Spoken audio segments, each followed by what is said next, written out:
신명기 34장 1절로 12절 우리 함께 읽도록 하겠습니다. 같이 합독하겠습니다. 모세가 모압 평지에서 느보산에 올라가 여리고 맞은편 비스가 산 꼭대기에 이르매 여호와께서 길르앗 온 땅을 단까지 보이시고 또 온 납달리와 에브라임과 므낫세의 땅과 서해까지 유다 온 땅과 네겝과 종려나무의 성읍 여리고 골짜기 평지를 소알까지 보이시고 여호와께서 그에게 이르시되 이는 내가 아브라함과 이삭과 야곱에게 맹세하여 그의 후손에게 주리라 한 땅이라. 내가 내 눈으로 보게 하였거니와 너는 그리로 건너가지 못하리라 하시매 이에 여호와의 종 모세가 여호와의 말씀대로 모압 땅에서 죽어 벳볼 맞은편 모압 땅에 있는 골짜기에 장사되었고 오늘까지 그의 묻힌 곳을 아는 자가 없느니라. 모세가 죽을 때 나이 120세였으나 그의 눈이 흐리지 아니하였고 기력이 쇠하지 아니하였더라. 이스라엘 자손이 모압 평지에서 모세를 위하여 애곡하는 기간이 끝나도록 모세를 위하여 30일을 애곡하니라. 모세가 눈의 아들 여호수아에게 안수하였으므로 그에게 지혜의 영이 충만하니 이스라엘 자손이 여호와께서 모세에게 명령하신 대로 여호수아의 말을 순종하였더라.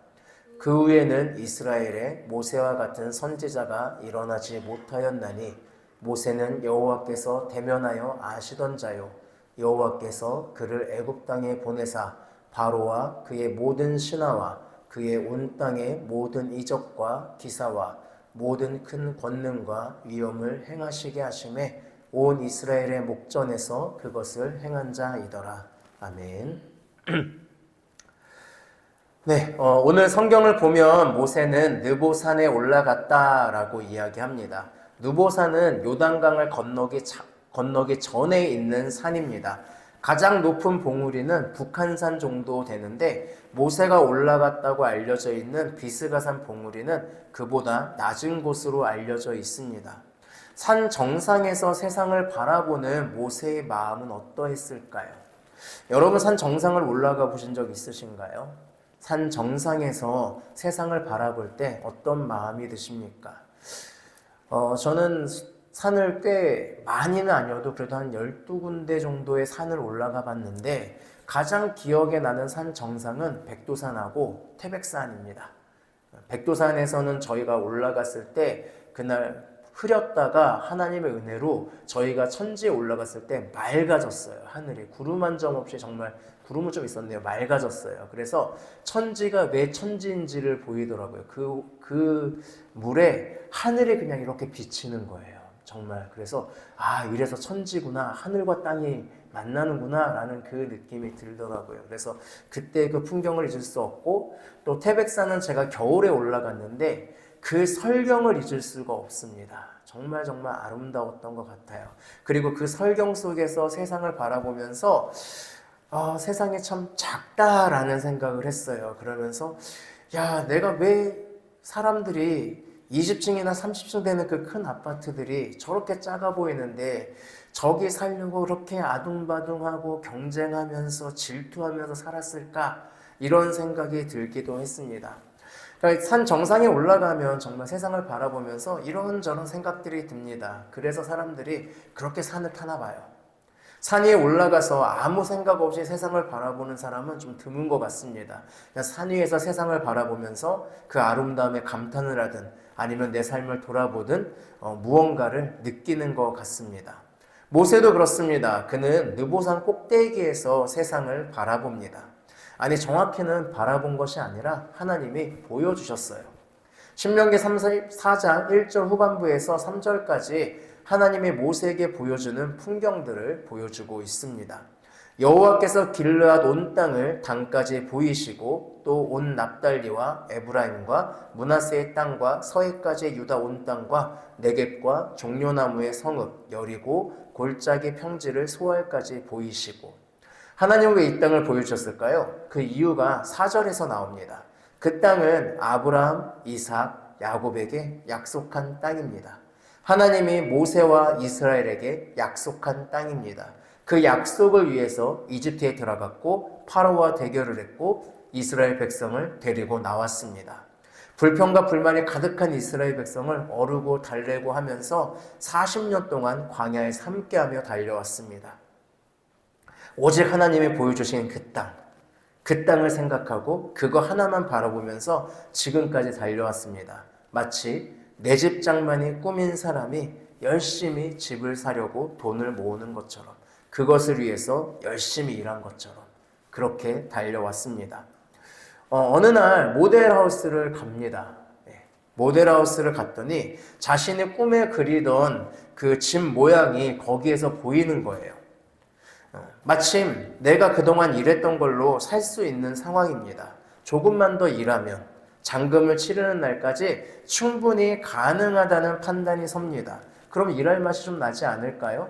좀만 일하면, 한 달만 일하면 저 집 내 거 될 수 있어, 가능해 라고 한다면 충분히 일할 맛 나지 않을까요? 조금만 더 노력하면 고지가 보인다면, 조금만 노력해서 내가 원하던 것을 이룰 수 있다면 동기부여가 충분히 되지 않을까요? 그런데 느보산 분위기는 좀 달라요. 오늘 정상 분위기가 좀 다릅니다. 본문 4절을 한번 보실까요?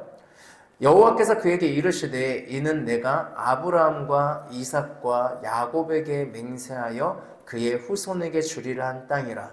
내가 내 눈으로 보게 하였거니와 너는 그리로 건너가지 못하리라. 뭐라고요? 가지 못할 땅이라고요. 쉽게 표현하면 그림의 떡이라고요. 좀 잔인하지 않나요? 이렇게 생각해 보세요. 하나님의 저를 여기 교회 옆에 있는 자이른에 여기 분양 사무실 여기로 데려갔습니다. 그러면서 거기 딱 보여주는 거예요. 여기가 거실이야. 그리고 여기 거실은 넓어서 너희 네 식구가 충분히 휴식도 취하고 영화도 보고 책도 읽고 이런 걸 마음껏 할 수 있는 공간이야. 그리고 여기가 안방이야. 북박이장도 설치할 수 있고 또 이런 거 싫어할까봐 이 욕실 들어가는 중간에 통로를 만들었어. 그래서 여기 드레스룸을 꾸며놨어. 그래서 여기서 너희가 옷이나 이런 것들을 마음껏 입을 수가 있어. 이런 공간이야. 그리고 다용도실에는 요즘 건조기하고 세탁기를 일체형으로 이렇게 올리더라고. 그래서 천정을 좀 높이고 아무것도 걸리지 않게 그렇게 들어올 수 있게 이렇게 꾸며놨어. 그리고 베란다도 확장 공사해놨고 그래서 베란다도 너무너무 좋게 아름답게 만들어놨어. 근데 창고 같은 게 필요할 수 있잖아. 그래서 뒷베란다는 조금 내버려두고 거기에 창고를 삼을 수 있게 이렇게 해놨어. 이렇게 이제 네 후손들이 너하고 너 손녀들, 손주들 뭐 이런 사람들이 함께 살 수 있는 집을 내가 이렇게 마련했어. 근데 너는 못 들어가.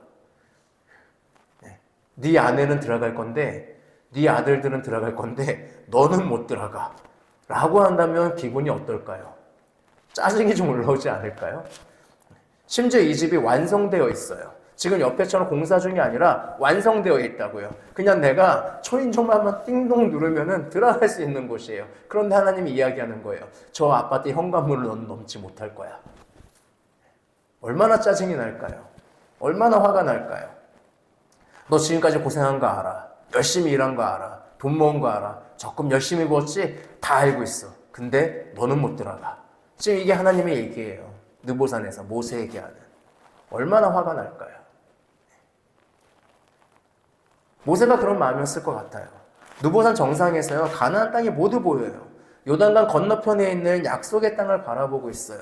여러분, 요단강이 저도 이번에 가보고 싶긴 한데 그리 큰 강은 아닙니다.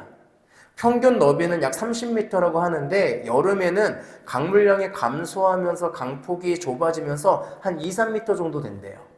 그 2, 3m면은 진짜 얼마 안 되는 거잖아요. 또랑이잖아요.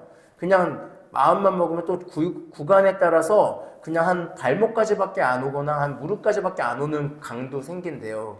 깊이가. 그럼 2, 3m의 그 정도면은 그냥 걸어서 지나갈 수 있는 곳이에요. 강이라고 하기도 남대천보다도 좁다니까요.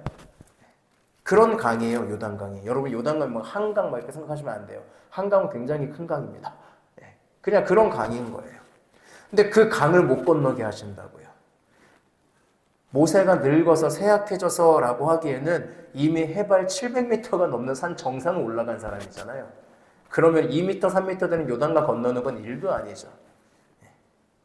그리고 성경은 모세가 들어가지 못한 이유가 늙어서가 아님을 더욱 확실히 보여주려고요. 7절에서 이렇게 이야기해요. 그의 눈이 흐리지 아니하였고 기력이 쇠하지 아니하였더라 라고. 요즘 아내가 쇼핑을 하다가 뭔가를 발견해서 저한테 이거 봐요 하면 이렇게 스마트폰을 딱 보여줘요. 그럼 제가 제일 먼저 하는 일이 뭔지 아세요? 스마트폰과 거리를 두는 거예요. 그 코로나 기간에 사람과 거리두기는 했어도 기기들과 거리두기 한 적은 없었는데 노안이 오니까 자연스럽게 기기들과 거리두기를 해야 돼요. 아내는 저에게 정말 친절하게 제 눈앞에 이렇게 보여주는데 저는 흐릿해서 안 보이거든요. 그러면 이렇게 봐야 돼요. 네.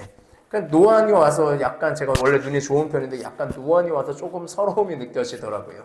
그런데 모세는 눈이 흐리지 아니하였대요. 이것 때문에 안과 이름을 정할 때 모세 안과도 있어요. 모세가 눈이 흐려지지 아니하였다라고 해가지고 사실 근데 성경에서 이야기하는 시력에 관한 표현은요, 이게 노년에 쓰였을 경우에는 판단력하고 집중될 때가 많습니다. 여러분 이삭이 눈이 흐려졌다라고 이야기하죠. 그래서 이제 그 에서하고 야곱한테 이렇게 그 축복하는 장면이 나오잖아요. 근데 자세히 보시면 그 뒤로 이삭이 엄청 오래 살아요. 20년 이상 살거든요. 내가 죽을 때가 됐다라고 하면서, 그러니까 그 눈이 흐려서는 무슨 의미를 얘기하냐면 판단력을 이야기하는 거예요. 나이가 먹으니까 판단력이 흐려졌다는 뜻이에요. 그걸 눈이 흐려졌다 이렇게 얘기하거든요. 그럼 모세가 눈이 흐려지지 않았다는 건 뭐냐면 120살이 됐음에도 불구하고 판단력이 엄청나게 뛰어난 사람이다. 그리고 기력도 쇠하지 않았다. 120살 노인이 산 정상을 올라갔으니까요. 대단한 거죠. 그러니까 늙은 거하고 상관없어요. 그냥 고지가 눈앞이에요. 모세가 고생했던 그 모든 목표가 바로 앞에 있어요. 강 한 번만 건너면 돼요. 그런데 지금 하나님이 안 돼라고 하시는 거예요. 그때 모세의 마음이 어떨까요? 그 좌절감 생각해 보셨어요? 여러분 모세와 같은 경험 한번 해보셨습니까? 고지가 바로 앞인데 미끄러지는 경험. 눈에 보이는데 다 왔다고 생각했는데 멀어지는 상황들 경험해 본 적 있으세요? 많은 분들이 보셨을 거라 생각하는데 지난주에 아시안컵 4강전이 있었습니다. 대한민국 역사상 가장 강력한 선수들이 구성되었다고 평가받았어요. 전 세계에서 가장 축구를 잘한다는 리그나 팀에서 주전으로 뛰고 있는 선수들이 공격, 수비, 미드필드에 한 명씩 다 있었어요. 그래서 제일 뛰어나다. 이번에 우승할 수 있는 64년 만에 우승할 수 있는 가장 절호의 기회다라고 얘기했어요. 어렵게 이겨왔습니다. 좀비 축구 소리 들으면서 어렵게 이겨왔어요. 그리고 4강전 왔어요. 이거만 이기면 이제 결승이에요. 결승만 이기면 우승이에요. 이게 눈앞에 보였는데 어땠어요? 너무나도 무기력하게 패배했죠. 그래서 그 후폭풍이 지금도 있어요. 경기가 끝나고 감독이 웃는데 그 장면이 얼마나 화가 나던지요. 저게 웃음이 나와? 이런 생각이 들 정도로. 선수들은 허탈해하고 죄인된 마냥 고개를 숙였어요. 그 절망감 우리가 이해할 수 있을까요? 그 하나만 넘으면 됐잖아요. 작년에 있던 항저우 아시안게임 롤러스케이트 경기였나요? 그때 금메달을 땄다고 생각한 선수가 거의 결승전 들어와서 1등을 하고 있었어요. 그러니까 결승전 거의 1등 하고 있으니까 금메달 땄다 생각하고 손을 들면서 막 세레머니를 했어요. 근데 그 옆에 있던 대만 선수가 발을 쭉 뻗었어요. 그래서 나중에 봤더니 0.01초 차인가로 대만 선수의 그 쭉 뻗은 발이 먼저 들어온 거예요. 그러니까 세리머니를 좀만 늦게 했어도 발 뻗고 들어온 날 세리머니 했어도 금메달인데 자기는 확정하고 이거 하다가 나중에 결과 나오니까 은메달인 거예요. 그 허탈함. 금메달이 정말 눈앞에 보였을 거예요. 자기 머릿속에 금메달을 목에 걸고 환호하면서 했던 그 모습을 상상하면서 아마 이걸 했을 거예요. 그런데 결과는 뭐였어요? 은메달이었어요. 그 절망감. 그래서 취재 요청 이렇게 하는데 다 거부하고 울면서 빠져나갔던 게 기억이 나요. 그 단체 경기였거든요. 여러분도 그런 순간이 있습니까? 내 것이라고 생각했는데 사라지는 순간. 아니면 내 평생의 목표라고 생각하고 달려왔는데 눈앞에서 사라지는 순간들을 경험한 적 있으신가요? 그 인생의 목표가 사라지는 허무함 느껴본 적 있으신가요? 사람은요, 누구나 다 이루고 싶은 것이 있습니다. 꿈이란 것이 다 존재합니다. 그 꿈이 구체적이지 못할 수도 있어요. 그냥 부자가 되고 싶다. 돈 걱정 안 하고 싶다. 이런 꿈들은 구체적이지 않죠. 그래도 우리는 꿈꿀 수 있어요. 또 어떤 사람들은 직업이 꿈이 되는 경우도 있습니다. 운동선수, 소방관, 경찰관, 의사, 변호사, 가수 이런 것들. 또 어떤 사람은 사명감을 가지고 꿈으로 가지고는 있는 사람도 있어요. 법조계에 가기를 원하지만 그 이유가 사명감 때문인 경우가 있어요. 이 땅에서 억울한 사람들을 법으로 보호받는 세상을 만들고 싶다. 뭐 이런 거. 위험에 처한 사람들을 구하고 싶다. 그래서 소방관이 되기도 하고, 내 어머니가 아픈데 제대로 치료받지 못하고 돌아가셔서 나는 이 땅에 더 이상 아픈데 치료 못 받는 사람이 있으면 좋지 않겠다 해가지고 의사가 되는 사람들도 있고요. 그런 사명감을 꿈으로 가지고 있는 사람들도 있어요. 그래서 그 꿈을 이루기 위해서 엄청난 노력들을 합니다. 남들 쉴 때 안 쉬고, 남들 놀 때 안 놀고, 남들 당연하게 드라마나 스포츠 경기 볼 때 안 보고 열심히 노력하는 사람들이 있습니다. 그런 사람들의 바로 앞에서 그 꿈이 멀어지게 될 때 그 마음은 어떨까요? 노력한 사람일수록, 꿈에 가까이 간 사람일수록 그 멀어짐의 차이, 허무함의 차이 너무 큽니다. 놓친 고기가 커 보인다고 내 손에 들어왔는데, 아니 한 발짝만 내디디면 되는데 그 한 발짝이 허락되지 않을 때의 비참함 어떨까요? 모세는 어쩌면 그 좌절감 속에 있었는지도 모릅니다. 사실 가나안 땅에 들어간다고 일이 끝나진 않습니다. 그 꿈을 이루기 위한 진정한 한 발을 내딛는 거예요. 냉정히 말하면요, 모세의 40년은 다른 사람들이 볼 때는 허송세월이었어요. 대학에 들어가기 위해서 많은 것을 희생하며 공부하는 그런 수련의 기간이 아닙니다. 이스라엘이 이집트에서 나올 때 이미 가나안 땅을 약속받고 나갔어요. 이집트에서 가나안 땅까지 가는 시간이 40년 걸리는 게 아니에요. 그 광야에서 몇 주면 가요. 근데 그 몇 주면 가는 곳을 못 들어가고 계속 빙글빙글 돌면서 방황하고 다녀야 했어요. 그렇게 하다가 40년 만에 드디어 가나안 땅에 들어갈 수 있게 됐어요.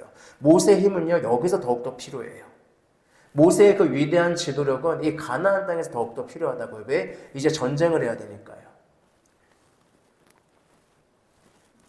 그게 더 필요하다는 겁니다. 이 싸움의 자리에서 가장 필요한 게 모세예요.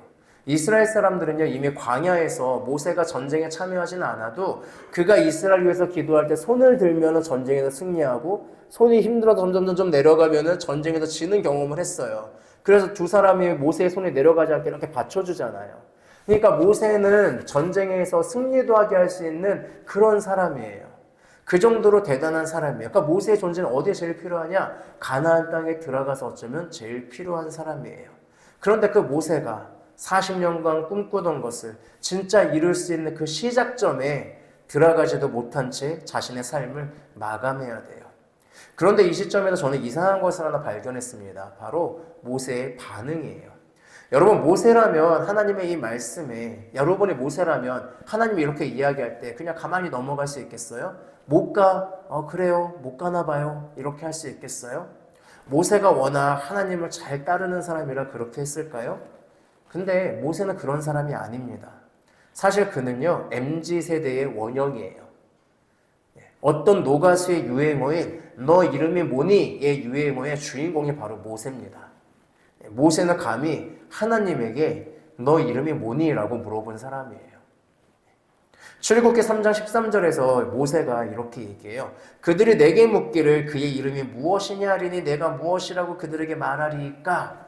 무슨 말이냐면 하나님이 이집트로 가 그랬더니 간다 칩시다. 가서 나오자라고 얘기하는데 야 무슨 신이길래 네가 그렇게 말해? 라고 할 때 내가 뭐라고 대답합니까? 내가 당신의 이름도 모르는데. 그 얘기예요. 그러니까 한마디로 뭐라고요? 당신의 이름이 무엇입니까? 라고 묻는 거예요.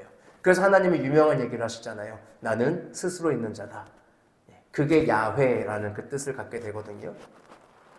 그러니까 모세는요, 이런 사람이에요.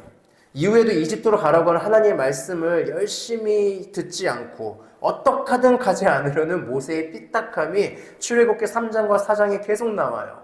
그러니까 하나님은 가라. 모세는 안 됩니다. 가라. 이렇게 해주겠다. 안 됩니다. 계속 모세가 하나님한테 계속 안 된다고 얘기하다가 나중에 오죽하면 4장 14절에서 여호와께서 모세를 향하여 노하여 이르시되라고 얘기해요.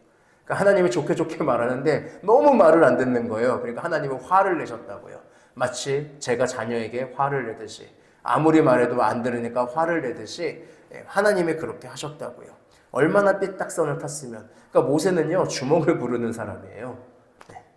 이때만이 아니에요. 이스라엘 백성이 불순종할 때 모세만 순종한 것 같죠? 아니에요. 자세히 보시면요, 하나님에게 대놓고 불평불만 가장 많이 한 사람이 모세예요. 파라오가 조금 삐딱선타니까 왜 나 보내가지고 내가 이 꼴 당해야 되냐? 왜 내가 이 욕을 먹어야 되냐? 당신이 보내지 않았냐? 그래서 갔는데 왜 내가 욕 먹어야 되냐? 당신이 욕 먹어야지 왜 내가 욕 먹냐? 이렇게 얘기한 사람이 모세고요. 그리고 이스라엘에서 자꾸 삐딱선타니까 내가 낫냐? 이렇게 얘기하는 사람이에요. 내가 쟤들 낫냐? 내가 쟤들 엄마 아빠냐? 왜 내가 쟤들 저런 걸 다 들어주고 있어야 되냐? 당신이 나왔다고 하지 않았냐? 라고 개긴 사람이 모세예요. 그러니까 모세는요, 하나님이 부당하다고 생각하며 철저하게 따지던 사람이에요. 어쩌면 출애굽기 33장 11절에 보면 사람이 자기의 친구와 이야기함 같이 여호와께서는 모세와 대면하여 말씀하시며 라는 얘기는 이만큼 모세가 잘 대등하게 개겼다고요. 그러니까 친구 같았다고요. 그러니까 모세는 철저히 따지고 고분고분하지 않은 사람이었어요. 그런데 오늘 느보산 정상에서요, 모세는 조용합니다. 아무 말도 하지 않아요. 이렇게 잘 따지던 애가 오늘 따지질 않아요. 신명기 3장 23절로 29절을 보면 모세의 기도가 나와요. 24절과 27절에 보시면 이렇게 내용들이 나오는데 큰 내용이 뭐냐면 들어갈 수 있게 해주세요 라고 하는 내용입니다. 하나님 한 번만 밟아나 보게 해주세요. 아까 제가 아파트로 얘기하면 하나님 현관에 그래도 발은 한번 디뎌보게 해주세요. 이 얘기를 하는 거예요. 근데 그때 하나님이 뭐라고 하냐면 지금 26절에 얘기하죠. 그만해도 족하니 이 일로 다시 내게 말하지 말라. 하나님이 더 이상 말하지 마라고 이야기해요. 그런데 실제로 모세가 더 이상 이야기하지 않습니다. 그렇게 잘 따지는 모세가 이번에는 따지질 않아요. 그리고 오늘 신명기 마지막 장의 34장에서 이 산 정상에 올라가서 요단강 건너편을 봐요. 막상 보면은 또 마음이 바뀔 수 있잖아요. 그런데도 아무 말도 하지 않습니다. 그는 그저 조용히 눈을 감습니다. 모세는 왜 아무 말도 하지 않았을까요? 기력도 여전했고 판단력도 여전했습니다. 잘 따지는 사람이었어요. 그런데 왜 따지지 않았을까요? 신명기 3장 28절과 34장 9절에 그 힌트가 나와 있습니다. 3장 28절입니다. 너는 여호수아에게 명령하고 그를 담대하게 하며 그를 강하게 하라. 그는 이 백성을 거느리고 건너가서 내가 볼 땅을 그들이 기업으로 얻게 하리라 하셨느니라. 34장 9절 모세가 눈의 아들 여호수아에게 안수하였으므로 그에게 지혜의 영이 충만하니 이스라엘 자손이 여호와께서 모세에게 명령하신 대로 여호수아의 말을 순종하였더라. 그러니까 모세는 모든 것을 자신이 이루지 않아도 됐음을 알았어요. 내가 꼭 모든 것을 다 이루어야 되는 것은 아니구나. 하나님께서 나에게 사명을 부어주셨다고 내가 모든 것을 다 해야 되는 건 아니구나. 왜냐하면 이 약속은 사실 언제부터 있었어요? 아브라함 때부터 있었어요. 아브라함, 이삭, 야곱 자신의 조상들부터 이 약속을 쭉 믿으면서 살아왔어요. 그리고 본인도 이 약속을 이루는 과정 속에 살아간 한 사람임을 깨달아요. 그러면 가나안 땅 너머의 삶은 이제 누구의 몫이냐면 다음 세대의 몫인 거예요. 이걸 모세는 누구보다 잘 깨달은 거예요. 하나님이 나에게 많은 능력을 주셔서 이집트에서 나오게 되고 자유를 얻었고 광야에서 돌본 일들을 있었고 그랬는데 내 역할은 여기까지구나. 그래서 하나님께 더 이상 이야기하지 않아요. 다음은 여호수아와 그 후손들이 이어가야 되는 거예요. 아쉬울 수 있어요. 하지만 내가 꼭 모든 것을 이루어야 한다는 부담감에서 벗어나니까 다음 세대가 보이는 거예요. 그랬더니 여호수아의 담대함이 보이기 시작하는 거예요. 그래서 알게 되는 거예요. 내 역할 여기까지구나. 그리고 내가 들어가게 되면 여호수아가 부담이 되겠구나. 그러면 나는 여기서 맞춰야 되겠구나 라고 생각하는 거예요. 그래서 그 따지게 좋아하는 모세가 한마디도 하지 않아요. 그리고 여호수아에게 자신의 사명을 물려줘요. 그리고 기쁜 마음으로 그에게 안수해요. 인간은요, 무언가 내 손으로 모든 걸 이루고 싶은 욕심이 있습니다. 모세가 이집트를 탈출하고 가나안 땅에 입성하고 거기서 땅을 차지하는 것을 꿈꿨듯이 우리도 내 손으로 모든 걸 이루고 싶어 해요. 그래서 내 손으로 모든 걸 이뤄서 내 자녀는 아무 걱정 없이 살게 하고 싶은 게 우리의 기본적인 욕심이에요. 그런데 때로는 인간은요, 물러날 때를 아는 것이 중요합니다. 때론 다음 세대의 몫을 인정하고요, 그들에게 맡기는 자세도 필요해요. 모든 것을 내가 이루려고 하니까 무리하게 되고요. 다음 세대 무시하고요. 자녀들을 여전히 내 통제에 두려고 하는 실수들을 우리들은 하게 됩니다. 왜? 내가 다 이루어야 되니까. 진짜 위대한 삶을요, 다음 세대에게 맡겨야 될 때가 있습니다. 오늘날 많은 청년들이 어렵습니다. 취업하기도 힘들고요. 세상 사는 게 녹록치 않습니다. 근데 그들의 문제를요, 60이 넘은 분들이 해결하려고 해요. 60이 넘은 분들이 판단해요. 아, 요즘 애들은 힘든 일을 안 하려고 해. 직접 보셨어요? 제가 아는 청년들이 힘든 일 많이 해요. 죽어라 해요. 근데 그 죽어라 하는데 돈이 안 돼요. 힘들어요. 근데 우리는 막 판단하는 거예요. 정신머리가 썩어서 그래. 그들한테 맡기셔야죠. 청년 정책은요, 청년들이 세워가야죠. 실수하더라도. 그들이 할 일들이에요. 아이를 안 낳아서 큰일이라고 하는데, 육아정책을, 아이 많이 낳게 육아정책을요, 아이 안 키워본 남자들이 만들고 있어요. 그러니 뭐가 됩니까, 일이? 여자들이 안 들어가요. 육아에 제일 어려우면 여자들이 잘하는데. 그러니까 남자들이 하니까, 아이 돈 없어서 그런가 봐. 한 달에 20만 원 주면 되지 않을까? 개뿔은. 이러니까 일이 안 되죠. 맡겨야 될 건 맡겨야 돼요. 왜 내가 다 이루어야 된다고 생각해요? 왜 내가 다 해내야 된다고 생각해요? 그럴 필요 없어요. 모세도 그걸 알고 있어요. 모세가 이스라엘 백성을 이집트 탈출시킬 때 명분이 두 가지입니다. 하나는 속박과 구속, 그리고 억압 속에서 자유 얻는 것. 그리고 두 번째는 이집트를 떠나 자유를 누릴 수 있는 가나안 땅으로 들어가자입니다. 모세는요, 지도자로서 이 두 가지 명분을 다 이루고 싶었어요. 근데 냉정히 말하면 지금 반쪽짜리죠. 자유는 주었지만 자유의 땅을 주지 못했어요. 그럼에도 불구하고 모세는 그럼 반쪽짜리 지도자일까요? 사람들은 모세를 실패한 지도자 평가할까요? 신명기 34장 10절에서 12절은 모세를 향한 이스라엘의 평가가 나옵니다.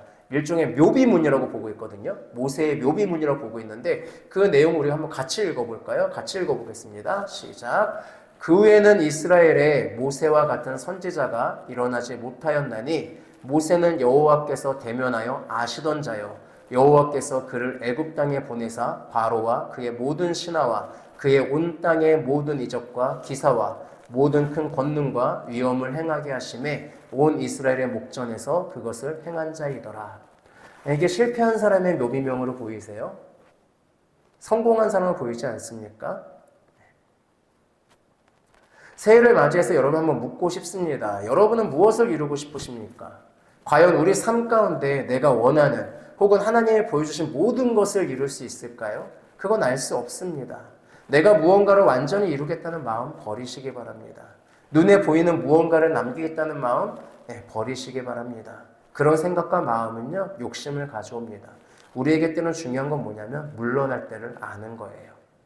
그리고 우리가 남겨야 할 거는요, 우리의 삶 그 자체입니다. 하나님을 바라보며 살아간 여러분의 삶의 발자취가 다음 세대의 발자취가 될 거예요. 하나님의 일하심을 바라보며 순종하며 나아가는 여러분의 삶을 다음 세대가 살아갈 것입니다. 저는 목회자의 길을 걸어가겠다고 할 때 두 가지를 이루고 싶었어요. 하나는 제가 자란 곳에서 목회자로 인정받는 거였어요. 내가 어느 교회에 이력서 넣어서 전도사를 불리면서 목회자 되고 싶지 않더라고요. 성경은 아무리 보더라도 자신이 자란 곳에서 목회자가 되더라고요. 그래서 저는 제가 자란 곳에서 인정받고 싶었어요. 근데 그게 쉽지는 않더라고요. 안 될 것 같다라는 생각이 들더라고요. 그래서 그 생각을 했어요. 그럼 나 때는 그 마음을 버렸어요. 마음을 버리고 나 때는 가능하다 정도만 돼도 좋겠다. 그래서 내 밑에 있는 청년들이나 저기 중고등학생들 중에 그런 애들 중에 그렇게 사역자가 세워지는 길을 내가 열 수 있으면 좋겠다. 라는 정도였어요. 그런데 하나님의 은혜로 제가 지금 이렇게 그곳에서 인정받고 목사가 되어서 요즘 이렇게 여러분 앞에 서 있기도 합니다. 그리고 저는 그 길을 열어놓은 것을 지금도 하나님의 가장 큰 은혜로 생각을 하고 있습니다. 또 하나는 예수님이 세우신 신약교회를 세우는 거였어요.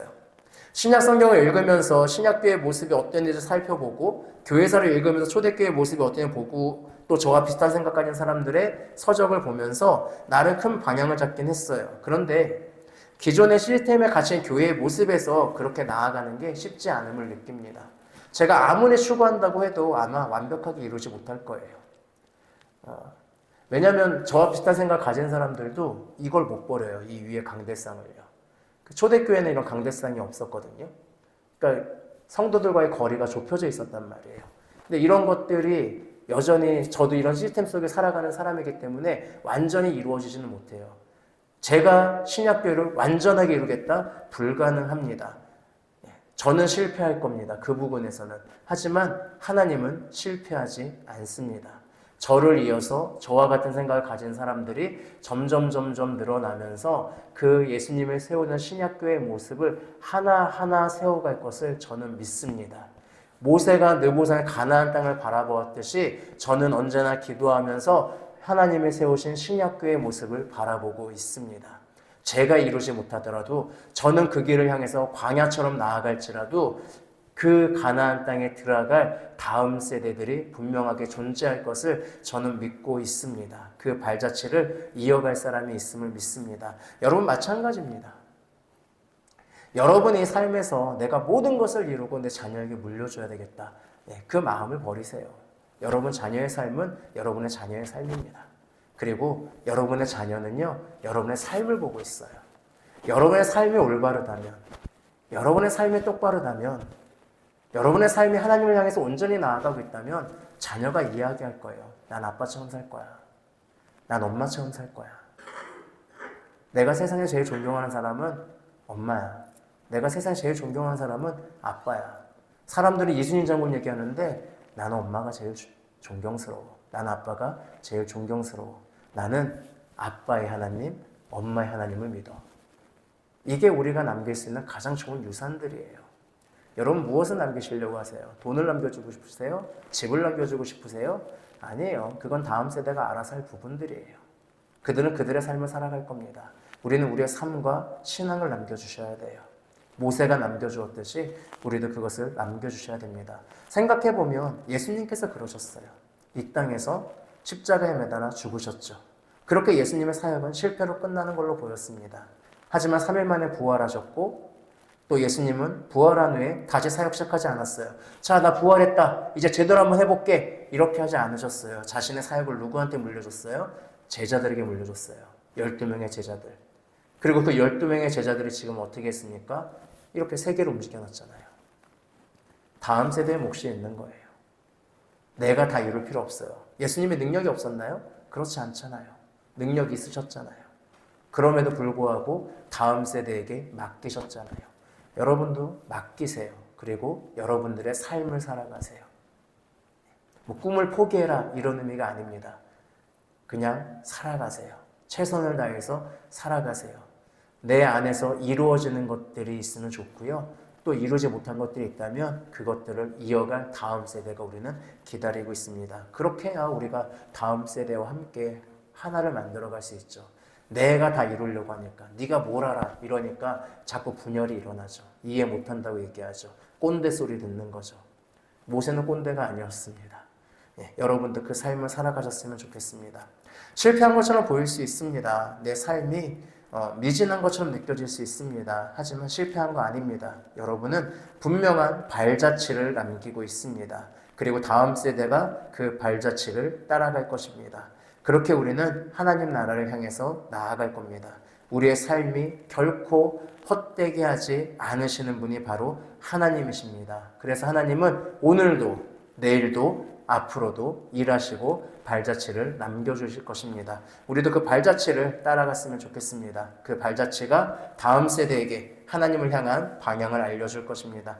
명절을 맞이해서 2024년 주님의 발자취를 따르며 나아가는 저와 여러분의 삶이 되기를 축복하겠습니다. 기도하겠습니다. 살아계시 역사하시는 아버지 하나님, 모세가 정상에서 세상을 바라보면서 들어가지 못하는 억울함이 있을 수 있지만 다음 세대의 목심을 알고 감사함으로 눈을 감을 수 있었던 것처럼 우리도 이 땅에서 하나님을 바라보며 하나님을 따르는 삶을 차곡차곡 쌓아 나아갈 수 있게 해주시길 원합니다. 그래서 다음 세대가 우리가 쌓아갔던 그 하나님과의 추억을 맞이하며 새로운 추억을 또 쌓아가는 그런 삶을 살아갈 수 있도록 함께하여 주시옵소서. 예수님의 이름으로 기도합니다. 아멘.